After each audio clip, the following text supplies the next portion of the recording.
రౌద్రం రణం రుధిరం RRR Tollywood నుంచి Hollywood వరకు collections కొలుగొడుతోంది.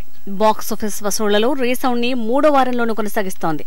ఉభయ తెలుగు రాష్ట్రాల్లో 10 రోజుల్లోనే 227 కోట్ల కలెక్షన్ సాధించి బాహుబలి 2 రికార్డుని బద్దలు కొట్టింది RRR.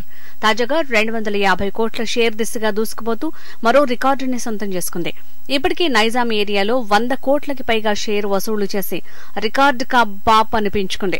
సెకండ్ వీక్ లో బాహుబలి 2 పేరిట ఉన్న 40.28 కోట్ల షేర్ ని క్రాస్ చేసి 61.11 కోట్ల షేర్ తో భారీ రికార్డుని నెలకొల్పింది.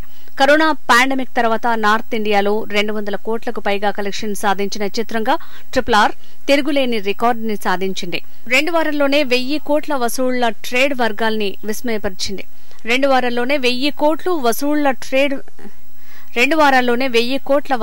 ట్రేడ్ వర్గాల్ని విస్మయపరిచింది.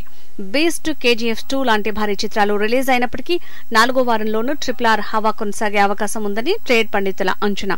భీమ్గా NTR, రామ్గా రామ్ చరణ్ల నటనకు ప్రశంసలు లభిస్తున్నాయి. అల్లూరిగా కాకుండా శ్రీరామునిగా చరణ్ ని నార్త్ లో రిసీవ్ చేసుకోవడం RRR కి బాగా కలిసొచ్చిందంటున్నారు. రాజమౌళి స్ట్రాటజీ బాగానే వర్కౌట్ అయిందని వ్యాఖ్యానిస్తున్నారు విశ్లేషకులు.